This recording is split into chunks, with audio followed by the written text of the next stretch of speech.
Ninakukaribisha tena katika mwendelezo wa somo ambalo tunaendelea nalo linalosema unaweza kuishi bila ngono. Sasa neno ngono mara nyingi huwa linatafsiriwa tofauti na neno tendo la ndoa. Niliona baadhi ya maswali, watu wanasema kwa nini lisiitwe tendo la ndoa? Tendo la ndoa linafanyika kwenye ndoa. Wanaamini kwamba ngono ni kufanya tendo la ndoa kinyume na ndoa.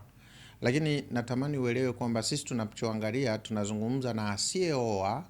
Je, anaweza akaishi bila kufanya ngono na sio kufanya tendo la ndoa? Sasa mtu hujaoa, unawezaje sasa tena kuishi bila kufanya tendo la ndoa? Maana tendo la ndoa linafanyika kwenye ndoa. Kwa hiyo sisi tunachojifunza, una uwezo wa kuishi bila kufanya ngono ukisubiri kwenye ndoa ili ufanye tendo la ndoa? Somo letu la kwanza tuliangalia kwa kina kabisa maana ya neno single. Lakini somo letu la pili, kama ulikuwepo, tuliangalia una uwezo wa kuwa hujaoa na ukawa umeoa, lakini bado wote wawili mkawa kwenye kundi moja. Lakini leo nataka twende tuangalie tena somo la tatu zuri. Somo la tatu linasema hivi, faida ya kuwa single.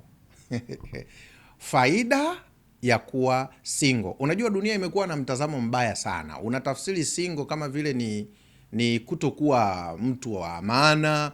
Unaonekana ukiwa single kama vile wewe mjinga fulani, lakini hawajui single ni state muhimu kwa Mungu. Sijui hili neno nikilisema kama utanielewa vizuri. Kuwa single ni muhimu sana kwa Mungu kuliko kuwa kwenye ndoa. Naomba nirudie vizuri. Kwa Mungu, kuwa single ni muhimu sana kuliko kuwa kwenye ndoa. Kwa hiyo ndio maana wakati Mungu anaanza uumbaji hakuanza na ndoa. Rudi kwenye Biblia yako. Mungu hakuanza kuumba ndoa. Mungu alianza kuumba unmarried single, mtu mmoja wa kiume ambaye hajaoa. Sasa ni kuchallenge tu ili twende vizuri. Kama Mungu alianza kuumba mtu single ndio ikaja ndoa, unafikiri kati ya single na ndoa kipi kinapaswa kiwekewe nguvu kuliko kingine? Nisikilize vizuri, nikupe mfano. Tufanye Mungu ni injinia, alikuwa anajenga gorofa. Msingi wa gorofa aliyouanzisha utakaobeba jengo zima, Mungu alianza na mtu single. Maana yake single ndio msingi wa jengo unaobeba gorofa zima. Sasa nikuulize, kati ya msingi unaobeba gorofa na gorofa lenyewe lililopanda, kipi kina thamani kuliko kingine? Utagundua kwamba ukibomoa msingi, jengo lote linaanguka. Lakini una uwezo wa kubomoa jengo juu na msingi usiathirike. Sasa toa haya mawazo ya ugando yaliyojaa huko duniani, watu wasiochukua muda kujifunza na kuichambua Biblia na kuielewa. Inafikia kipindi eti ukiwa hujaoa wewe unaonekana kwenye jamii sio mtu wa maana.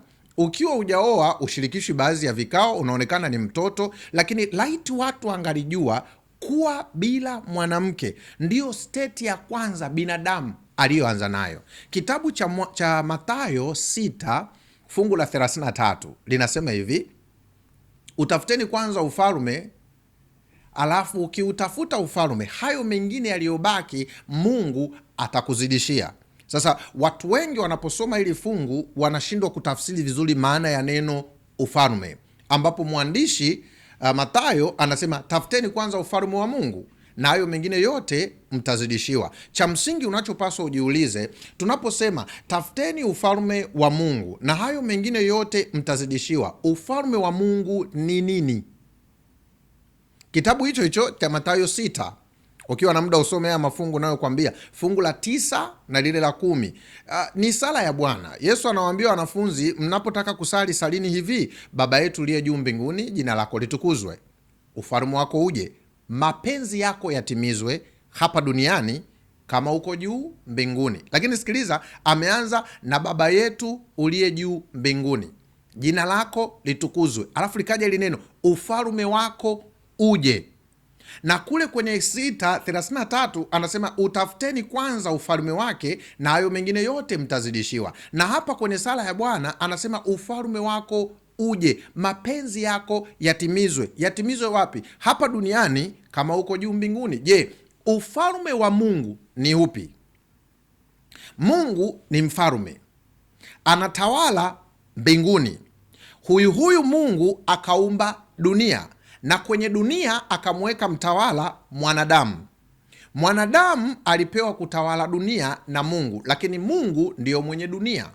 Kwa lugha nyepesi, ili unielewe, tuseme hivi: Mungu ni rais, binadamu katika dunia yeye ni mkuu wa mkoa. Hapa duniani ni dunia ya Mungu. Kitabu cha Zaburi 115 fungu la 16 anasema, mbingu ni ya Bwana, dunia amewapa wanadamu. Kwa hiyo Mungu anachokihitaji, anahitaji mapenzi yake yatimizwe hapa duniani. Mapenzi ya Mungu ni ufalme wa Mungu. Maana kile Mungu anachopenda kifanyike duniani, kile Mungu anachopenda kifanyike duniani ndio ufalme wa Mungu. Sasa ili tuweze kuelewa Mungu alikuwa anapenda nini kifanyike duniani, especially tuangalie kwenye engo ya mahusiano ambayo tunajifunza. Je, Mungu wakati anaanza kuumba kwenye engo ya mahusiano alitaka nini kifanyike duniani? Unisikilize vizuri, simzungumzii profesa, simzungumzii mkufunzi wa masuala ya ndoa, sizungumzii vitabu ulivyowahi kusoma. Namzungumzia Mungu, mwanzilishi wa taasisi inayoitwa familia duniani. Yeye alikuwa anataka nini kwenye taasisi inayoitwa familia? Sio mtu, ila Mungu. Kwa hiyo turudi tuutafute ufalme wa Mungu kwenye engo ya mahusiano. Sasa ukisoma Biblia yako utakubaliana na mimi, Mwanzo 1 fungu la 1, hapo mwanzo Mungu aliziumba mbingu na nchi. Alikuwa Mungu peke yake, akaamua kuumba mbingu na nchi. Ukienda fungu la 26, Biblia inasema Mungu akasema na tumfanye mtu kwa mfano wetu, na Mungu hakusema na tufanye watu. Naomba nirudie, Mungu hakusema na tufanye watu. Mungu alisema na tufanye mtu. Mungu anahitaji familia. Mungu anahitaji jamii. Mungu anahitaji taifa. Mungu anahitaji mataifa. Lakini Mungu hakuanza kuumba taifa. Mungu hakuanza kuumba jamii. Mungu hakuanza kuumba familia. Mungu hakuanza kuumba ndoa. Mungu alianza kuumba mtu mmoja. Ndio maana nasema kuna faida ya kuwa single, kwa sababu huyu Mungu aliyeanzisha mahusiano hakuanzisha ndoa, alianza kwanza na mtu mmoja. Mungu anasema na tumfanye mtu kwa mfano wetu, kwa sura yetu, wakatawale. Tumfanye mtu kwa mfano wetu, kwa sura yetu, wakatawale. Lakini neno mtu sio neno watu. Unisikilize vizuri, kama ingalikuwa mfano kwa duniani, tuseme hivi, Mungu ni injinia, anahitaji kutengeneza nyumba ama ghorofa. Mungu anapohitaji kutengeneza ghorofa 10, ghorofa 10 ni nyingi. Kuna ghorofa ya kwanza, kuna ghorofa ya pili, mpaka zinafika 10. Lakini Mungu anaangalia ili ghorofa likae vizuri, linapaswa liwe na msingi imara. Mungu anaanza na msingi wa kujenga ghorofa. Msingi anaoanza nao Mungu anaanza na mtu mmoja, unmarried single, mtu mmoja asiyeoa, ambaye yupo single. Kwa hiyo kuwa single ni muhimu kuliko kuwa kwenye ndoa. Unamaanisha nini pastor? Nisikilize vizuri tunakokwenda. Ukienda Mwanzo hiyo 1 fungu la 26, ndipo utakuta Mungu akamuumba mtu kwa mfano wake, na kwa mfano wake alimuumba mwanamke na mwanaume. Lakini Mungu alipokuja kwenye kutengeneza, alitengenezaje? Mwanzo 2 fungu la 7, Mungu akachukua mavumbi ya ardhi akayapulizia, akachukua mavumbi ya ardhi akalitengeneza lisanamu, kisha akapulizia pumzi, akawa mtu wa kiume anayeitwa Adamu. Na hakuwa watu, alikuwa mtu mmoja. Kwa hiyo rafiki yangu naye nisikiliza sasa, usiendeshwe na uelewa wa watu. Mbona uoi mtu mzima? Waambie Mungu wakati anatengeneza taasisi ya familia duniani hakuanza na mke na mume, alianza na mtu mmoja. Kwa hiyo kuwa single sio kosa. Kuchelewa kuoa sio kosa. Sio kosa, nasisitiza, sio kosa. Maana Mungu wakati anaanza uumbaji alifundisha kwa kuanza na mtu mmoja, hakuanza na watu wawili. Wawili alikujaje? Ukisoma vizuri Biblia yako utagundua Adamu akapewa usingizi, ndipo akatengenezwa mwanamke, baada ya Mungu kusema lile neno, si vema mtu huyu awe peke yake. Lakini huyo mtu wakati Mungu anamuumba alianza kuwa peke yake, na nilishafafanua maana ya neno si vema mtu huyu awe peke yake. And God said is not good for a man to be alone. Tulisema hilo neno halikuwa na maana Mungu alikosea. Yaani usije ukahisi Mungu aliposema si vema mtu huyu awe peke yake eti Mungu alikosea. Hapana, Mungu hakukosea. Mungu alikuwa anasema hivi, katika mpango na ratiba nilizo nazo katika kumuumba mwanadamu, nilivyopanga mimi, nimepanga nianze na mwanaume, lakini sio tu nitaishia na mwanaume na kwenda kumuumba na mwanamke. Lakini Mungu alikuwa anatuonyesha msingi wa mke na mume, msingi wa ndoa ni mtu mmoja peke yake. Sasa usisahau, tunaposema mtu mmoja peke yake, tunajifunza mtu mmoja peke yake kabla haijaingia dhambi. Huyu mtu kabla hajaoa akiwa peke yake mwanaume alikuwaje? Tukasema alikuwa ni mwanaume ambaye hajaoa ila yuko single. Wewe ambao hujafuatilia somo la kwanza na la pili, unaweza usinielewe napotumia neno single. Pata muda, nenda usikilize somo la kwanza, sikiliza somo la pili, utanielewa vizuri somo la tatu. Maana ya mtu single tulisema ni separate, unique and whole. Maana ya mtu single ni yule ambaye yuko tofauti na watu wengine, yeye ni wa pekee, afanani na mtu mwingine na amekamilika. Lakini tukaongeza tukasema mtu single ni yule ambaye wakati Mungu anamuumba mwanaume hakuwa peke yake, alikuwa yeye na Mungu tayari walikuwa wangapi? Kwa hiyo hakuwa peke yake. Kwa hiyo mtu single maana yake ni mwanaume muaminifu mwenye mahusiano na Mungu. Huyo ndio anaitwa unmarried single. Unmarried single ni mwanaume aliyeumbwa kwanza kabla ya mwanamke, aliyekuwa na mahusiano na Mungu kabla ya mwanamke, na Mungu alikuwa akimwandaa kutokea kwake apate ndoa na apate familia. Kwa hiyo Mungu anachokiangalia, anaangalia unmarried single, mtu ambaye hajaoa ama hajaolewa. Lakini huyo mtu ambaye hajaoa ama kuolewa, je, ana mahusiano na Mungu, yuko single? Somo letu la pili tulikuwa tunasema hivi, unaweza ukawa single, unaweza ukawa unmarried but not single. Unaweza ukawa hujaoa ila huna mahusiano na Mungu, wewe hauko single. Maana Adamu alipoumbwa akiwa single, alikuwa hajaoa lakini ana mahusiano na Mungu. Kwa hiyo mtu single hajaoa, ana mahusiano na Mungu. Mwenye mahusiano na Mungu ambaye ni mwanaume asiyeoa, maana yake hawezi kulala na mwanamke kwa sababu Mungu anamwambia usizini, na yeye kwa sababu ana mahusiano na Mungu hawezi kulala na mwanamke kabla hajaoa. Maana akilala naye anakwenda kinyume na Mungu anavyotaka, anaharibu uhusiano na Mungu. Maana Adamu kabla hajaoa akiwa single hakuwahi kulala na mwanamke yoyote. Maana yake Adamu alikuwa mwaminifu kwa Mungu. Kwa hivyo Mungu anaposema hivi, nataka nitengeneze ndoa, cha kwanza namuumba mwanaume ambaye hajawahi kulala na mwanamke, mwanaume ambaye ana mahusiano na Mungu. Mungu anapomaliza kumuumba mwanaume mwenye sifa hizo, ndipo Mungu anakwenda kumuumba na mwanamke. Mwanamke na mwanaume wanaingia kwenye ndoa, lile neno and God say is not good for a man to be alone. Mwanamke na mwanaume wote wawili wako single. Nisikilize vizuri, maana ya neno single tumezisema mbili, separate, unique, whole.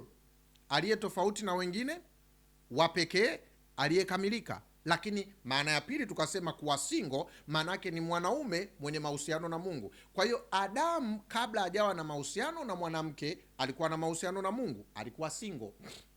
Mwanamke wakati naye anaumbwa kabla hajakutana na mwanaume alikuwa na mahusiano na Mungu, naye alikuwa single. Hawa wawili single wanapokutana ndipo wanatengeneza kitu kinaitwa ndoa, mke na mume. Kwa mantiki hiyo, ingredient, nitumie neno hili, vile vinavyopaswa kutengeneza kitu kinachoitwa ndoa, sifa yake ni lazima mwanaume awe na mahusiano na Mungu, mwanamke awe na mahusiano na Mungu. Hawa wawili wakikutana sasa ndio wanatengeneza ndoa. Sasa kipi muhimu kati ya hivi viwili, ndoa ama single? Nisikilize vizuri, ndoa ama unmarried single. Muhimu sio ndoa, muhimu kinachozalisha ndoa. Ili ndoa itokee lazima kuwe na mchanganyiko. Mchanganyiko gani? Lazima awe mwanamke single na awe mwanaume single, wakichanganywa wanatengeneza ndoa. Kwa mantiki hiyo, watu duniani hawapaswi kujifunza kuhusu ndoa kwanza, wanapaswa kujifunza kuhusu ingredient za kutengeneza ndoa. Leo duniani watu baada ya kujifunza ingredient za kutengeneza ndoa, watu wanataka kujifunza ndoa wakati wao hawako qualified kuwa kwenye ndoa. Na ndio maana una uwezo wa kusoma vitabu vya ndoa na visikusaidie. Tena mimi inanishangaza, nimejaribu kufuatilia, wengi wakufunzi wa ndoa ambao ni mabingwa wa kufundisha ndoa, unakuta wao pia ndoa zimewashinda. Unajiuliza, kama yeye ni bingwa wa kufundisha ndoa, anaijua ndoa, how comes yeye mwenyewe inamshinda? Issue sio kuisoma ndoa, issue sio kufundisha ndoa, issue sio kuijua ndoa, issue wewe ni single. Maana kuna sifa za kuingia kwenye ndoa. Ili uweze kuingia kwenye ndoa lazima uwe single. Sasa unakuwaje single? Lazima turudi kwenye Biblia tujifunze, hivi kabla sijaenda kwenye ndoa mimi napaswa niweje ili nitengeneze ndoa nzuri? Na nisikilize, narudia, issue sio kuwa na taarifa kuhusu ndoa. Una uwezo wa kusoma vitabu vingi kuhusu ndoa, lakini kama hujui maana ya single, ya wewe binafsi kuwa na mahusiano na Mungu, ukaingia kwenye ndoa, bado utakuwa shida. Nisikilize vizuri, mtu wa rafiki yangu unayenisikia sasa, najaribu kusema nini? Tangu dhambi imeingia duniani, binadamu tuko makundi mawili. Tuna binadamu wenye mahusiano na Mungu anaitwa single, unmarried single. Maana yake ni mwanaume mwenye mahusiano na Mungu na ana hofu ya Mungu, anajiheshimu na anaishi katika misingi sahihi, na Mungu anamtaka mwanaume wa aina hiyo awe msingi wa kutengeneza familia. Lakini pia duniani tuna wanaume ambao wao hawana mahusiano na Mungu, maana yake hawako single, na kwa sababu hawako single hawafai kutengeneza kitu kinaitwa ndoa. Nikirudi kwenye mfano wa nyumba niliyoutoa, ni sawa sana kusema hivi, mwanaume mwenye mahusiano na Mungu aliyeanzishwa na Mungu kuumbwa kwenye bustani ya Eden katika Mwanzo 1 na Mwanzo 2 ni msingi uliowekwa nondo, kokoto, sumenti, mchanga, umemwagiliwa maji ya kutosha, ni msingi imara. Mwanaume asiyekuwa na mahusiano na Mungu ni msingi uliotengenezwa na matope na miti, alafu unahitaji ubebe gorofa juu. Kitakachotokea, msingi utakapoanza kubeba jengo litaanguka na nyumba itaharibika. Lakini huu msingi imara uliojengwa mwanzoni na Mungu, mwanaume mwaminifu, yeye akishakamilika, vitakavyopanda juu vitakuwa imara. Nisikilize vizuri, huwezi kupata ndoa kama hakuna unmarried. Huwezi kupata familia kama hakuna mtu single. Kwa hiyo msingi wa ndoa ni mtu single. Cha pili, akikutana na mwanamke wanatengeneza kitu cha pili kinaitwa ndoa. Cha tatu, mwanamke na mwanaume wanazaa watoto wanaitwa familia. Cha nne, mkusanyiko wa familia unaitwa community, jamii. Cha tano, mkusanyiko wa jamii unaitwa taifa. Kwa utakuja kugundua bezi ya taifa, msingi wa taifa Tanzania na wananchi tulio ndani, msingi wake hauko kwenye taifa, uko kwenye jamii. Na msingi wa jamii hauko kwa jamii, uko kwenye familia. Na msingi wa familia hauko kwa familia, uko kwenye ndoa. Na msingi wa ndoa hauko kwenye ndoa, uko kwa mtu single. Nikuulize swali, unafikiri leo kama taifa maadili yameharibika, kama taifa tumekuwa na vibaka wengi, kama taifa tumekuwa na wezi wengi, wapi tunaweza kushughulikia? Maana taifa ni mkusanyiko wa watu kwenye nchi, mfano Tanzania. Okay, tunapogundua maadili Tanzania hayako sawa, tunatakiwa tu trace back. Okay, taifa linazalishwa na nini? Tunagundua ili taifa litokee linahitaji jamii. Mfano Tanzania tuna jamii ya Wagogo mkoa wa Dodoma, tuna jamii ya Wakuria Musoma, tuna jamii labda ya Wahehe Iringa. Hizo zote ni jamii. Tunaporudi kwenye jamii, hapo ukumbuke tuna trace back Tatizo la uvunjikaji wa maadili liko wapi? Ukirudi kwenye jamii utagundua tunapaswa turudi kwenye familia. Tukifika kwenye familia, hapo tunatafuta tatizo la kurekebisha. Tukifika kwenye familia, utaona tunapaswa turudi tena wapi? Kwenye ndoa. Tukitoka kwenye ndoa, tunapaswa turudi tena wapi? Tutakuta na mtu mmoja. Kwa hiyo mtu mmoja anapaswa kuwa makini, na kama tungalijua kama kuna sehemu ya kuwafundisha watu kwa bidii, kuweka nguvu sana, ni kuwafundisha vijana wa kiume na wa kike kujitambua wao ni wakina nani, wanapaswa kuwaje, ndoa ni nini. Hiko kitu tukikifanya tutalisaidia taifa. Lakini leo tuna changamoto moja, mimi nashangaa sana. Leo kijana hajielewi, anaingia kwenye social media, Facebook, anamwona binti profile picture yake mzuri, anamtumia message inbox, mambo, yule binti anaitikia poa, mimi nimekuelewa na kupenda pia. Eti wameanzisha mahusiano, kesho kutu wameoana, mtondogo wameachana. Sasa angalia kijana ambaye unmarried but not single, hajaoa ila hana mahusiano na Mungu, anapomuoa mwanamke ambaye ni single, naye alikuwa hajaolewa ila hana mahusiano na Mungu, wameshatengeneza familia, mke na mume, lakini foundation yao sio imara. Kitakachotokea, watazaa watoto, baadaye wataachana. Wakiachana, hawa watoto watakosa malezi bora, wataingia mtaani. Wakiingia mtaani, wanaingia kwenye jamii, wanaanza kuleta madhara. Sio tu kwenye jamii, wanaanza kuleta maadili mabaya. Kinachotokea, taifa tunaanza kuyumba. Ndio maana unakuta mtu yuko lazi akuue wewe kwa sababu ya simu.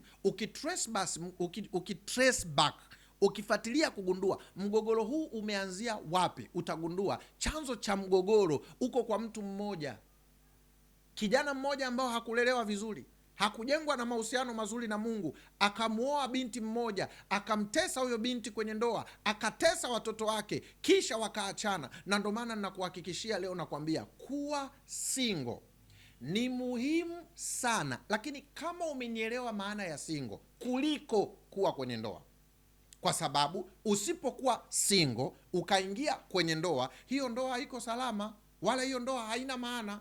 Na utakapokuwa hauko salama kwenye ndoa, maana yake kitakachotokea, familia yako haitakuwa salama. Na kama familia haiko salama, kitakachotokea, jamii haitakuwa salama. Na kama jamii haiko salama, kitakachotokea, taifa litakuwa salama. Unafikiri wapi tunapaswa tuwekeze nguvu kati ya kuwafundisha watu kuhusu ndoa na kumfundisha mtu kuhusu yeye ni nani, anapaswa kueje, Mungu ni nani kwake, anapaswa kuishiji dunia? Utakuja kugundua hatupaswi kupressurize masuala ya ndoa. Tunapaswa kuwafundisha watu wajijue wao ni wakina nani, kwa sababu pia utanishangaa nikisema hili, kuoa sio lazima. Sikiliza vizuri, kuoa sio lazima. Na ndio maana masomo ya nyuma nilisema kuoa sio lazima, ila kuwa peke yako hairuhusiwi. Hautakiwi uwe peke yako, ila kuoa sio lazima. Kwa nini? Una uwezo wewe wa kuzaliwa duniani, ukawa na ndugu zako, ukawa na marafiki, hauko peke yako. Lakini kuoa sio lazima. Na kuna watu mifano kwenye Biblia ambao hawajaoa, wako wengine hata kwenye historia. Kama unamfahamu Martin Luther, hakuoa. Lakini sio Martin Luther tu, John Calvin hakuoa. Lakini sio John Calvin, Paulo hakuwahi kuoa. Sio tu Paulo, Elisha hakuwahi kuoa. Sio tu Elisha, Elia hakuwahi kuoa. Sio tu Elia, Ezekieli hakuwahi kuoa. Sio tu Ezekieli, Danieli hakuwahi kuoa. Na malizia kabisa, Yesu mwenyewe hakuoa. Kwa hiyo kuoa sio lazima, lakini nisikilize, kuwa single ni lazima. Mungu anisaidie unielewe, usichanganye hivi vitu viwili. Kuwa single ni lazima, kuoa sio lazima. Na ndio maana tuna watu kwenye Biblia hawajaoa, lakini still mbinguni watakuwepo na waliishi maisha mazuri. Kwa hiyo usitishike na misemo ya watu, mbona uoi, oa, unazidi kuzeeka. Hiyo sio kazi yao. Wewe ndio unajua kwa nini uoi, na unachokihitaji sio kuoa. Unachokihitaji cha kwanza ni mahusiano na Mungu na sio kuoa. Maana Mungu hakuanza na ndoa, alianza na mtu mmoja, kisha akatengeneza ndoa, kisha ikaja familia, kisha ikaja jamii, kisha likaja taifa. Kwa hiyo kuoa kusikuendeshe, lakini kama kuna kitu unapaswa uweke nguvu na usikikose kwenye maisha yako, ni kuwa single. Maana kuwa single hakukomi. Hebu nisikilize nimalizie, nikwambie hivi. Ukiwa na mahusiano na Mungu na wewe ni separate, unique na whole, yani wewe ni wa tofauti, umekamilika na ni wa pekee. Unafikiri hiyo kwa lugha nyingine inaitwa identity, ndio utambulisho wako wewe ni nani. Je, una uwezo wa kukoma utambulisho wako ukioa? Yani ukioa una uwezo wa kukoma utambulisho wako? Hauwezi kukoma. Kwa hiyo utagundua kuoa hakukufanyi usiwe single, ila ukiwa single ndio unafaa kuoa. Angalia kinachotokea hata ukioa bado wewe ni single, kwa maana ya single niliyokufundisha. Lakini sikiliza vizuri, hata mkeo akifa bado unabaki single, kwa maana ya single niliyokufundisha ya Biblia tuliyojifunza hapa. Kwa hiyo utakuja kugundua neno single halina mwisho. Kwa hiyo ukiona mtu anasema nimechoka kuwa single, nataka kuoa, huyo haelewi maana ya neno single. Yeye akili yake anafikiria single ni kutokuwa na mwanamke. Lakini kwa maana tuliyojifunza ya single haina mwisho wala haikomi, iko siku zote. Sasa nisikilize somo la 4, usipange kukosa rafiki yangu. Ni la maana kubwa sana, ni mwendelezo wa kutoka hapa tulipoishia leo. Na kuomba chukua muda wa kujifunza vizuri Biblia. Ukipata muda soma kitabu cha Wakorinto. Naomba niruhusu nikusomee tu haya mafungu kisha tuishie hapo, tuendelee somo la 4 wakati unaokuja. Fungua pamoja na mimi Biblia yako, nikusomee tu mafungu machache kukuonyesha kwamba kuoa sio lazima. Kwa hiyo mtu asikupressurize na kuoa, na unielewe vizuri, sijasema unakatazwa kuoa, ila sio lazima. Na hii pia ina maana kubwa. Naposema kuoa sio lazima, sina maana kwamba kuna watu leo hawaoi lakini wanalala na wanawake na wanaume. We ni mpuuzi kuliko aliyeoa. Naposema kuoa sio lazima, na unaposema uoi au uolewi, maana yake pia usizini. Usije ukasema sioi lakini una wanaume 3. Maana leo kuna watu wanajiita, mimi wanaume hawanitishi, mimi single na watoto wangu 2, sitaki wanaume. Wakati huo unajiuliza alizaaje, aliwapataje watoto bila mwanaume? Kwa hiyo tunaposema kuoa sio lazima, ukisema sioi maana yake pia usifanye ngono. Usiseme eti sioi alafu nafanya ngono, hapo unaenda kinyume na Mungu. Aliye single na akaamua aoi wapo kwenye Biblia, na nimekutajia mifano. Kwa mfano nimekutajia Danieli, Elia, Ezekia, Paulo, waliamua kuwa single lakini hawakuoa. Na Paulo anasema kwenye kitabu cha Wakorinto wa kwanza 7 fungu lile la 32 na 33, anasema hivi, 32 na 33. Sikiliza vizuri, anasema hivi, lakini nataka msiwe na masumbufu, yeye asiyeoa hujishughulisha na mambo ya Bwana ampendeze Bwana. Kwa hiyo mtu asiyeoa hana commitment na mwanamke, ila ana mahusiano na Mungu. Kwa hiyo hata saizi akiambiwa unatakiwa uende Shinyanga ukahubiri Injili, anakwenda. Lakini mimi nilioa, ukiniambia saizi unatakiwa uende Shinyanga kuhubiri Injili, nitakwambia sio saizi, ngoja kwanza nikaongee na familia. Lakini fungu la 33 anasema, bali yeye aliyeoa hujishughulisha na mambo ya dunia hii, jinsi atakavyompendeza mkewe. Kwa hiyo aliyeoa ana jukumu la kiapo cha mwanamke, anapotaka kufanya chochote lazima yawepo makubaliano. Lakini asiyeoa ana uwezo wa kwenda popote kufanya Injili. Lakini kikubwa sio kuoa au kutokuolewa, kikubwa kuwa single, haijalishi umeoa au hujaolewa. Ukisoma 7 fungu la 7, Paulo anashauri, Wakorinto wa kwanza 7 fungu la 7, anasema hivi, ili nipendalo ni kwamba watu wote wawe kama mimi nilivyo. Maana yake wawe bila mwanamke, lakini kila mtu ana kalama yake mwenyewe itokayo kwa Mungu, huyu hivi na huyu hivi. Akamalizia fungu la 9, lakini ikiwa hauwezi kujizuia na waoe, maana ni afadhali kuoa kuliko kuwaka tamaa. Kwa hiyo ninaposema kuoa sio lazima, simaanishi sasa uzini. Kama wewe unasema hauoi kama alivyofanya Danieli, Ezekia, Paulo, maana yake hauoi na hauzini. Hicho ndicho maana yake. Mungu akitujalia nikukaribishe somo la 4. Ni muhimu. Somo la 4 usipange kukosa. Mungu akubariki kwa tafakari ya leo. Asante sana.